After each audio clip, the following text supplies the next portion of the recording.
Hello साथियों, कैसे हो। उम्मीद करता हूं कि आप अच्छे होंगे, घर बैठे बढ़िया तैयारी कर रहे होंगे। निश्चित रूप से जो फर्स्ट ग्रेड का जो आप टारगेट लेके चल रहे हो, उस टारगेट को अचीव करने के लिए आप लगातार प्रयास में जुटे हैं। इसी उम्मीद के साथ मैं संदीप शर्मा आज के इस सेशन में सभी साथियों का हार्दिक स्वागत। बात करेंगे कुछ और इम्पोर्टेंट टॉपिक्स, कुछ इम्पोर्टेंट पॉइंट जो आपके exam grade first paper second के लिए महत्वपूर्ण होने वाले हैं। इसके अलावा भी आज का जो सेशन है वो अन्य जो एग्जाम है उनके लिए भी बड़ा फायदेमंद होने वाला है। चाहे वो आपकी लेक्चरर कोई भी हो, एनटीए नेट के एग्जाम हो, आपका DSSS हो, KVS का हो, NVS का हो, EMRS का हो, जूनियर अकाउंटेंट हो, है ना, इसके अलावा अकाउंट असिस्टेंट हो और मोर एग्जाम जो कॉमर्स से रिलेटेड है, और सब के लिए आज का जो सेशन है बड़ा ही खास होने वाला है। पिछली कक्षा में अपन ने बात की थी कि किस तरीके से कंपनी अकाउंट है वो बकाया पे जो ब्याज है वो लेती है, अग्रिम पे ब्याज देती है, अधिकृत पूंजी, निर्गमित पूंजी, प्रदत्त पूंजी क्या होती है, पेड अप कैपिटल यानी जो रिजर्व कैपिटल क्या होती है, उन तमाम टॉपिक पर अपन ने बात की थी। आज के सेशन को मैं आगे बढ़ाना चाहूँगा उन पॉइंटों के साथ। और सबसे पहले अपन बात करेंगे, एक महत्वपूर्ण चीज होती है आपका प्रतिभूति प्रीमियम, है ना। प्रतिभूति प्रीमियम का उपयोग यानी जो सिक्योरिटी प्रीमियम का उपयोग है कुछ निश्चित पॉइंट्स है उन्हीं पे किया जा सकता है। सिक्योरिटी प्रीमियम आता कहां से है, जैसे मैं बताऊं कि एक शेयर है, उसका मूल्य 100 रुपए, यह क्या होता है, सम मूल्य, है ना। अंश का मूल्य क्या है, सम मूल्य पे। अब इसको आप 110 रुपए पे निर्गमन कर रहे हो तो ये प्रीमियम पे निर्गमन है। क्या है, प्रीमियम पर निर्गमन है, ठीक है। किस पे है, प्रीमियम पे निर्गमन है। अब ये 10 रुपए है ना, जो आपने 110 और 100 यानी जो 10 रुपए है ये आपका प्रतिभूति प्रीमियम है। क्या है, प्रतिभूति प्रीमियम। अब इसका अपन क्या कर सकते हैं, एक निश्चित जगह इसका उपयोग कर सकते हैं, है ना। तो क्या कहती है, भारतीय कंपनी अधिनियम की धारा 52(1), है ना। क्या है, धारा 52(1) है, वो किससे रिलेटेड है, प्रतिभूति प्रीमियम से रिलेटेड, है ना। तो धारा 52(1) के अनुसार प्रतिभूति के निर्गमन पर प्राप्त प्रीमियम की राशि का उपयोग प्रतिभूति प्रीमियम खाते में जमा किया जाता है ना। प्रतिभूति प्रीमियम है वो आपका जो शेयर होल्डर फंड है, शीर्षक के रिजर्व एंड सरप्लस उप शीर्षक के तहत इन्हें दिखाया जाता है। तो प्रतिभूति प्रीमियम है। वैसे अपन बात करें तो आपकी जो लायबिलिटी साइड है यानी बैलेंस शीट की जो लायबिलिटी साइड है उसमें आपका रिजर्व एंड सरप्लस है, ये वहां पर दिखाया जाता है। लेकिन शीर्षक और उपशीर्षक की बात करें तो आपका जो क्या कहते हैं, इक्विटी एंड लायबिलिटीज, है ना, समता और देयता है, उसके शीर्षक के रिजर्व एंड सरप्लस उप शीर्षक में ये दिखाया जाता। तो ये अपने को ध्यान में रखना, ठीक है। अब आगे बढ़ेंगे।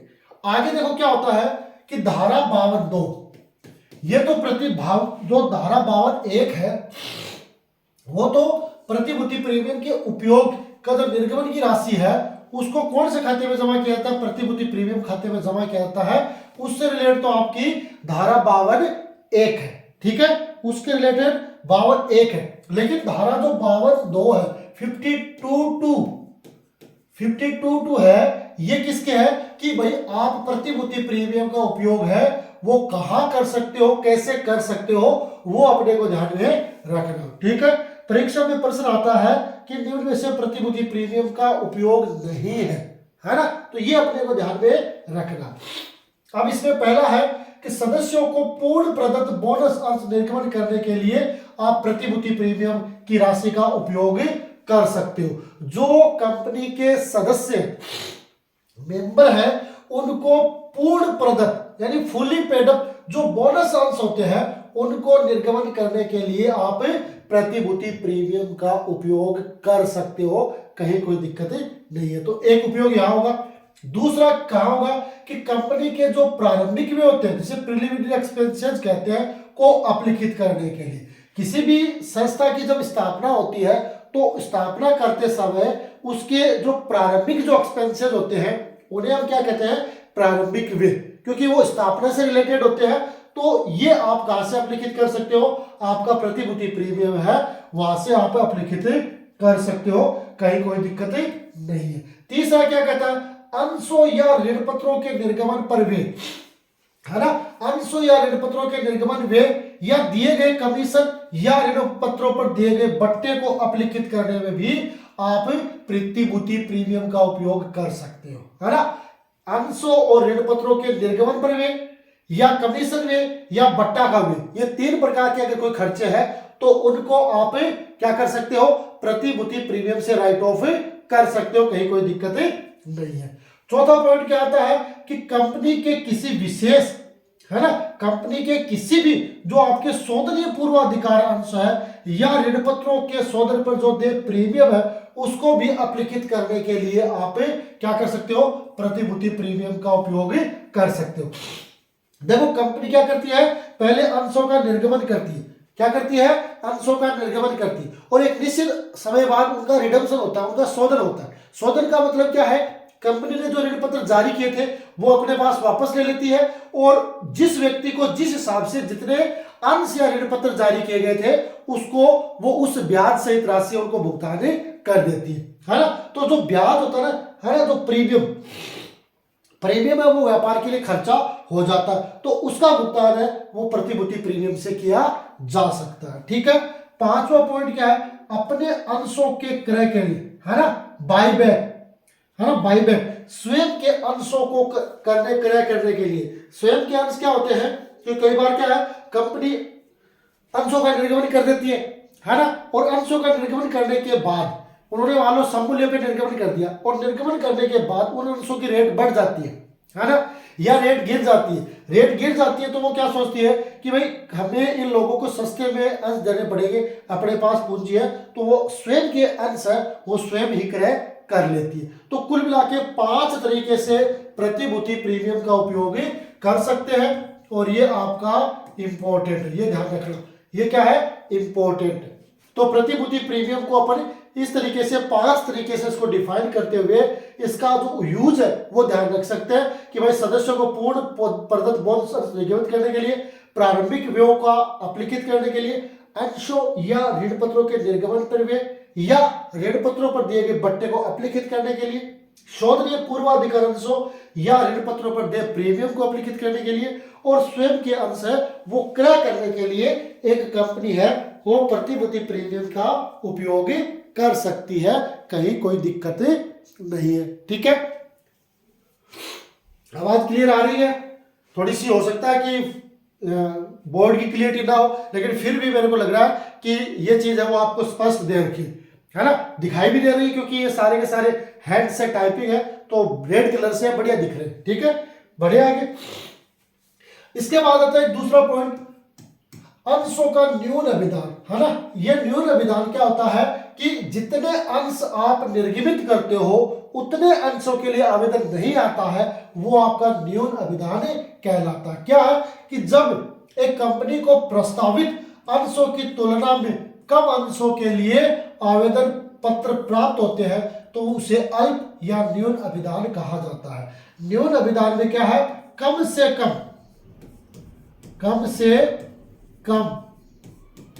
90% अभिधान आएगा तभी अंशों का क्या होगा, निर्गमन होगा।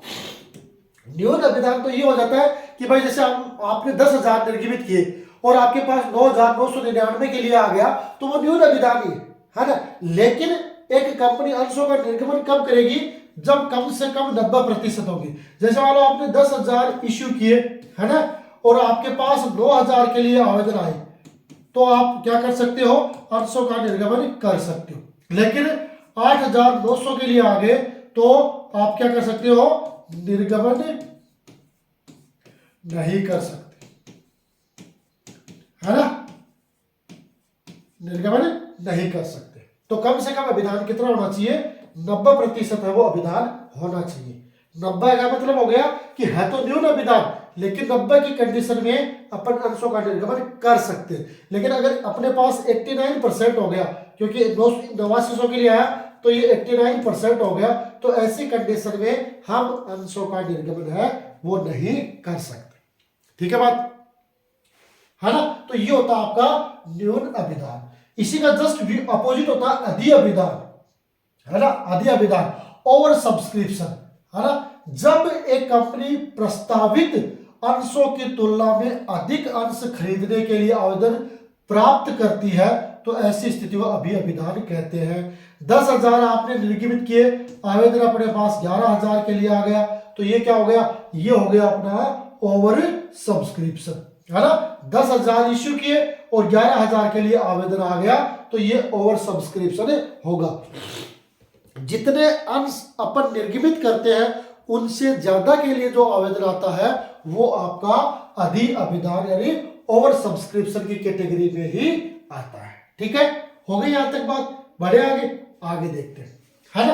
अब देखो यहाँ पे कुछ और महत्वपूर्ण पॉइंट्स पे बात करेंगे कि अधि अभिधान की स्थिति में एक कंपनी निम्न 3 विकल्प, है ना, में से एक विकल्प के आधार पर अंशों का आवंटन कर सकती। अगर न्यून अभिधान होता है तब तो किसी प्रकार की कोई दिक्कत ही नहीं, क्योंकि 90 से कम होगा तो अंशों का निर्गमन ही नहीं होगा, और 90 से ऊपर है, 90 से लेकर 100 के बीच में प्रतिशत के रूप में, तो वैसे कोई दिक्कत नहीं, क्योंकि अपने पास कुछ न कुछ अंश बचेगी। लेकिन समस्या कब आती है, जब हमारे पास ओवर सब्सक्रिप्शन आ जाता है, अधि अभिधान आ जाता है, तो वहां अपने पास एक समस्या आ जाती है कि भाई अपने पास अंश तो है 10,000 ही, आवेदन आ गए 11,000 के, तो 1,000 और कहां से लेके आए। तो ऐसी कंडीशन में अपन ये नहीं कर सकते कि भाई ठीक है 1,000 और बढ़ा दिए और 11,000 निर्गमित कर दिए, नहीं। अंशों का निर्गमन जो आपने प्रस्ताव में दिया है, जो आपने पार्षद सेवा नियमों में उल्लेखित जो प्रोस्पेक्ट जारी किया था, उसी के अकॉर्डिंग आपको 10,000 का ही निर्गमन होगा। वहां पर आपको क्या करना पड़ेगा, कुछ दिमाग लगाना पड़ेगा। वहां पर 3 कंडीशन है वो बन सकती है। पहली कंडीशन क्या होगी, नंबर 1 कि कुछ आवेदकों को पूर्ण अंश आवंटित करना और ऐसे आवेदक जिन्हें कोई भी अंश आवंटित नहीं किए उनके आवेदन पर प्राप्त राशि को लौटा देना। जैसे अपन ने 11,000 अंशों के लिए आवेदन प्राप्त किए, अपने पास अंश है 10,000, तो क्या करें कि भाई 10,000 को 10,000 अंश दे दे और जो 1,000 बच गए उसको क्या कर दे, वापस लौटा दे, राशि लौटा दे। एक तो ये कंडीशन हो सकती है। क्या कंडीशन होगी कि हमारे पास 11,000 अंशों के लिए आवेदन आ गया, हमारे पास अंश है 10,000, तो अपन क्या करेंगे, पहले आओ पहले पाओ के आधार पर प्रारंभ के 10,000 को दे देंगे, बाकी 1,000 को राशि वापस लौटा देंगे। ठीक है, एक कंडीशन तो ये होती है। दूसरा होता है कि समस्त आवेदकों को समानुपातिक आधार पर आवंटन, समानुपातिक यानी अनुपात से। ठीक है, क्या क्या जिसने 11 मांगे हैं उसको 10 दे दो, है ना। जिसने 110 मांगे हैं उसे 100 दे दो, जिसने 1100 मांगे उसे 1000 दे दो, और जिसने 11,000 मांगे हैं उन्हें 10,000 दे दो, है ना। तो कुल मिला के ये अनुपात क्या आ गया, 11:10। यह अनुपातिक आधार पर आप दे सकते हो, जिससे क्या होता है, कोई नाराज नहीं होता है। कंपनी में जितने भी जो लोग जुड़ गए वो सारे खुश रहेंगे, कोई भी नाराज नहीं होगा कि भाई मैंने तो इस कंपनी का शेयर लेना चाहा लेकिन कंपनी ने शेयर मुझे नहीं दिया। तो ये होता है आनुपातिक आधार पर आवंटन। ठीक है, तीसरी कंडीशन होती है कि कुछ को पूर्ण और कुछ को आनुपातिक आधार पर अंश आवंटन कर दिया, यानी कुछ को पूर्ण कि भाई स्टार्ट के जो 5,000 है उसको 5,000 ही दे दिए। क्या किया, स्टार्ट के जो 5,000 उनको 5,000 दे दिया। अब बचे कितने, 6,000, तो जो 6,000 बच गए ना उनको भी 5,000 दे दिया। तो इनका तो अनुपात क्या हो गया, 1:1 हो गया, कि जिसने 1 मांगा उसको 1 मिल गया। लेकिन इसमें अनुपात क्या होगा, 6:5। जिसने 6 मांगे उसे 5 मिल गए, जिसने 60 मांगे उसे 50 मिल गए, जिसने 600 मांगे उसे 500 मिल गए, और जिसने 6,000 मांगे हैं उसे 5,000 मिल गए। ठीक है, इस तरीके से यह आपका यथानुपात आवंटन हो जाएगा। ठीक है, तो 3 कंडीशन आपकी हो सकती है। कब? जब ओवर सब्सक्रिप्शन होता, अधि अभिदान की कंडीशन में यह चीज हो सकती है कि भाई आपको पूर्ण आवंटन करना पड़े, राशि लौटानी पड़े, आनुपातिक आधार पे भी हो, और कुछ को पूर्ण और कुछ को आनुपातिक आधार पर भी आप अंशों का आवंटन है वो कर सकते हैं। ठीक है, यहां तक बाकी सारी बात क्लियर है। बढ़े आगे। आगे देख, आगे दूसरी बात आती है ये कि आनुपातिक आधार पर बंटन, प्रोरेटा अलॉटमेंट। इसमें क्या आता है कि आनुपातिक आधार पर बंटन से आज से उस वर्ग के कुल आवेदकों को बंटित किए गए कुल अंशों का उस वर्ग में कुल आवेदकों के अनुपात से है। जैसे मैंने आपको अभी बता दिया, पहले ही बता दिया कि भाई आपने निर्गमन कितने किए? निर्गमन किया आपने 10,000। ठीक है, आवेदन आ गए आपके पास 11,000। अब क्या करोगे? इसको यथानुपात आवंटन करोगे। दोबारा बता देता हूं कि भाई जिसने 11 मांगे हैं उसे 10 दे दो, जिसने 110 मांगे हैं उसे 100 दे दो, जिसने 1100 मांगे हैं उसे 1000 दे दो, और जिसने 11,000 मांगे हैं उसे 10,000 दे दो। तो ये एक अनुपात बन जाता है जो होता है आपका 11:10, है ना। ये होता है आपका आनुपातिक आवंटन, जब सबको राजी करना हो, और जब कुछ को पूर्ण अंश देने हैं और कुछ को आनुपातिक है तो वो परिस्थिति बदल जाएगी, है ना। ठीक है, यहां तक क्लियर है। आगे देखते हैं, एक महत्वपूर्ण आपका शेर आता है श्वेत समता अंशों का निर्गमन, जिसे कंपनी बट्टे पर निर्गमन कर सकती है। मैंने आपको स्टार्ट में बताया था कि एक कंपनी है वो 2 तरीके से अंशों का निर्गमन कर सकती है, एक आपका सममूल्य पर और एक आपका प्रीमियम पर। 2 तरीके से होगा। और तीसरा एक पहले बट्टे पे होता था, कंपनी अधिनियम 1956 चलता था, तब बट्टे पर भी निर्गमन था। लेकिन कंपनी अधिनियम 2013 आने के बाद कोई भी कंपनी है वो अंशों का बट्टे पर निर्गमन नहीं कर सकती। सिर्फ और सिर्फ जो आपके श्वेत अंशों का निर्गमन है वो बट्टे पर किया जा सकता है। ठीक है, इश्यू ऑन श्वेत इक्विटी शेयर। ठीक है, क्या कह रहा है? कंपनी अधिनियम 2013 की धारा 288, है ना। कंपनी अधिनियम 2013 की धारा 288 के अनुसार श्वेत समता अंशों से ऐसे समता अंशों से है जो किसी कंपनी द्वारा अपने संचालकों या कर्मचारियों को बट्टे पर, है ना, बट्टे पर या रोकड़ के अतिरिक्त अन्य किसी प्रतिफल के लिए तकनीकी जानकारी देने, बौद्धिक संपदा अधिकारों, है ना, इंटेलेक्चुअल प्रॉपर्टी राइट्स की प्रकृति के अधिकार उपलब्ध कराने या उपयोगिता वृद्धि करने के लिए जारी किए जाते हैं, है ना। कंपनी अधिनियम 2013 की धारा 54 में उन शर्तों का उल्लेख है। तो कंपनी अधिनियम 2013 की धारा जो 54 है वो क्या कहती है कि श्वेत समता अंशों का आप बट्टे पर निर्गमन कर सकते हो, बाकी अन्य प्रकार के जो अंश है उनका आप बट्टे पर निर्गमन नहीं कर सकते हो। ठीक है, समझ में आई ये बात? ओके है, ठीक है। तो श्वेत समता अंशों का बट्टे पर निर्गमन किया जा सकता है, जो किसके लिए होता है? तकनीकी जानकारी देने, बौद्धिक संपदा अधिकारों की प्रकृति के अधिकार और उपयोगिता वृद्धि करने के लिए किए जाते हैं।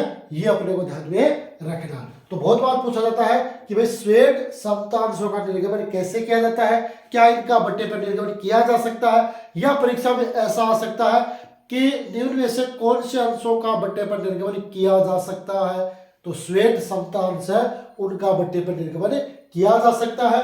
तो ये इंपॉर्टेंट है, इसको आप ध्यान में रख सकते हो। ठीक है, हो गई श्वेत समता अंशों का निर्गमन। बढ़े आगे।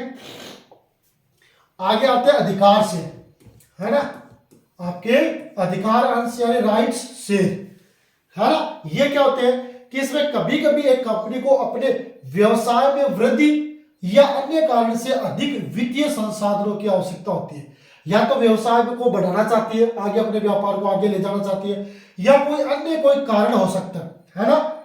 और उस समय उनको अधिक वित्तीय संसाधनों की आवश्यकता होती है। ऐसी स्थिति में कंपनी अपनी संपूर्ण अनिर्गमित अंश पूंजी, है ना, या उसके एक भाग को निर्गमित कर सकती है।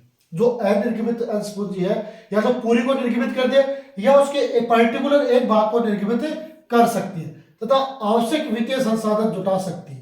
कंपनी अधिनियम 2013 की धारा 62, ये अपने को ध्यान में रखना। धारा 62 किससे है? अधिकार अंश से रिलेटेड है। के अनुसार अंश पूंजी वाली कंपनी जब भी अपनी अभिदत्त पूंजी में वृद्धि करने के लिए अतिरिक्त अंश निर्गमन करना प्रस्तावित करती है तो वो आपके अधिकार अंश की कैटेगरी में आते हैं। यानी कुल मिलाकर व्यवसाय में वृद्धि करनी हो या पूंजी में वृद्धि करनी हो या किसी अन्य कारण से उनको वित्तीय संसाधनों की आवश्यकता होती है तो वो अधिकार अंशों का निर्गमन धारा 62 के तहत कर सकती है। तो ये अपने को ध्यान में रखना, अधिकार अंशों का निर्गमन कब होता है? धारा 62 के तहत होता है। ठीक है, हो गई बात? ओके है, बढ़े आगे। आगे आता है कर्मचारी स्टॉक विकल्प योजना, है ना। कर्मचारी स्टॉक विकल्प योजना, एम्प्लॉइज स्टॉक ऑप्शन प्लान, है ना। अब इसमें क्या है कि कंपनियों के द्वारा अपने संचालकों, अधिकारियों एवं कर्मचारियों को अपने समता अंश प्रचलित बाजार मूल्य से कम मूल्य पर खरीदने का अधिकार दिया जाता है ना। कर्मचारी स्टॉक विकल्प योजना में क्या होता है? कंपनी द्वारा अपने जो संचालक है ना, अधिकारी है, कर्मचारी है, उनको अपने कंपनी के जो समता अंश है उनको प्रचलित बाजार मूल्य से कम मूल्य पर खरीदने का अधिकार दिया जाता है। ये व्यक्ति अपनी इच्छा अनुसार इन प्रस्तावित अंशों को खरीद सकते हैं। इनके जो प्रस्तावित अंश है इनको वो खरीद सकते हैं। कंपनी द्वारा अपने संचालकों, अधिकारियों व कर्मचारियों को अंश देने का उद्देश्य उनकी कार्य क्षमता और अपनत्व की भावना को बढ़ाना है। क्योंकि जो कर्मचारी जिस कंपनी के साथ जुड़कर काम कर रहे हैं, अगर उनका हिस्सा भी उस कंपनी में रहेगा तो वो ज्यादा मेहनत करेंगे। वो चाहेंगे कि उनके शेयर जो उन्होंने उस कंपनी के ले रखे वो बढ़े, उसकी रेट बढ़े। तो रेट कब बढ़ेगी? जब कंपनी के जो एम्प्लॉय है वो बढ़िया मेहनत करेंगे, बढ़िया काम करेंगे, तो निश्चित रूप से वो कंपनी है वो ग्रो करेगी, और ग्रो करेगी तो लाभ कमाएगी, और लाभ कमाएगी तो उसका जो प्रॉफिट है, शेयर का मूल्य है वो बढ़ेगा, और उससे कंपनी के जो कर्मचारियों की कार्य क्षमता बढ़ेगी और साथ में अपनत्व की भावना, है ना, अपनत्व की भावना है वो वहां पर भी बढ़ेगी। ठीक है, तो ये अपने को ध्यान में रखना है। हो गई अपनत्व की भावना किसके तहत? कर्मचारी स्टॉक विकल्प योजना। ठीक है, समझ गए मेरी बात? तो कर्मचारी स्टॉक विकल्प योजना भी एक कंपनी अधिनियम का एक महत्वपूर्ण पॉइंट है, ये अपने को ध्यान में रखना है ना। क्या होता है ये मैंने बता दिया। कंपनी के जो अधिकारी होते हैं, कर्मचारी होते हैं, प्रबंधक होते हैं, उनको ये अधिकार दिया जाता है कि आप हमारे शेयर है वो प्रचलित जो बाजार मूल्य है उससे कम मूल्य पर खरीदने का आपके पास ऑफर है। ठीक है, तो ये होता है आपका कर्मचारी स्टॉक विकल्प योजना। बढ़े आगे, आगे देखते हैं क्या है कि कंपनी अधिनियम 2013 की धारा 237, ये इंपॉर्टेंट है, के अनुसार कर्मचारी स्टॉक विकल्प से हासिल कंपनी के संचालकों, अधिकारियों या कर्मचारियों को कंपनी के अंश भावी तिथि को पूर्व निर्धारित मूल्य पर अधिकार या लाभ के विकल्प से है। यानी भावी तिथि को कर्मचारियों को कंपनी के अंश है वो भावी तिथि को पूर्व निर्धारित मूल्य पर अधिकार या लाभ के विकल्प के रूप में माने गए हैं। ठीक है, तो ये ध्यान रखना आपको कि धारा 237 है वो आपके कर्मचारी स्टॉक विकल्प योजना से रिलेटेड धारा है। धारा का बहुत ज्यादा क्वेश्चन आने की संभावना नहीं है, फिर भी क्योंकि हर टॉपिक में से अपन ये मान सकते हैं कि भाई एक क्वेश्चन आता है, लेकिन कंपनी है, पार्टनरशिप है, यहाँ पर आपको तीन चार क्वेश्चन है वो देखने को मिलेंगे। तो इसलिए अपने को कंपनी और पार्टनरशिप को थोड़ा सा ध्यानपूर्वक पढ़ना है। ठीक है, आगे बढ़े। आगे आता आपका एस्क्रो या निलंब खाता, एस्क्रो अकाउंट, एस्क्रो या निलंब खाता।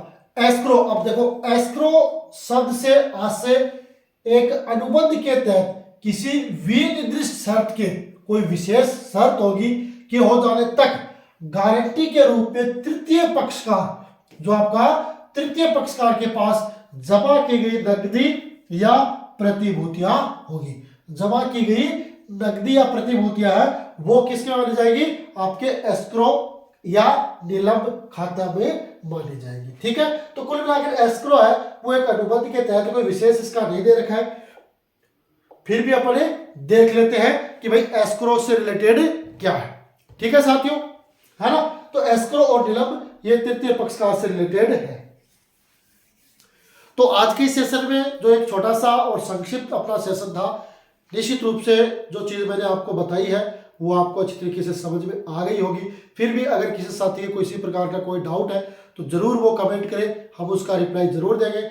आपके जो सुझाव है उनके लिए हमेशा तैयार रहते हैं कि आप हमें जो सिलेबस आप चाहते हो उसके रिलेटेड आप अपने सुझाव देते रहें, ताकि उसके अकॉर्डिंग हम आपको आपका जो पाठ्यक्रम है वो पूरा करवाते रहें। अगर आज का सेशन आपको अच्छा लगा तो वीडियो को लाइक करें, चैनल को सब्सक्राइब जरूर करें साथी, क्योंकि कईयों को क्या होता है कि वीडियो देख लेते हैं और फिर वो आगे बढ़ जाते हैं। अपने को क्या करना है, क्योंकि जब परिवार के रूप में आप जुड़ गए हैं तो सब्सक्राइब जरूर कर ले, बेल आइकन दबा दें, ताकि हमारे द्वारा जो वीडियो अपलोड किए जाते हैं इसके बाद अपन लाइव क्लास भी करेंगे, पीडीएफ भी उपलब्ध करवाएंगे, तो वो तमाम जो जानकारियां वो आप तक पहुंचती रहे, इसलिए आपको ये काम है वो करना। अगर जो चीज चाहिए वो आप पीडीएफ पे चाहते हो तो आप हमारे टेलीग्राम चैनल और व्हाट्सएप चैनल को ज्वाइन कर लीजिए, वहां से आपको लिंक है वो मिल जाएगा और तमाम पीडीएफ भी वहां से मिल जाएंगी। अगर आज का सेशन आपको अच्छा लगा तो वीडियो को लाइक करते हुए साथियों के साथ शेयर कर दें। इसी आशा और विश्वास के साथ आज के सेशन में इतना ही, मिलेंगे अगले सेशन में, तब तक के लिए जय हिंद जय भारत।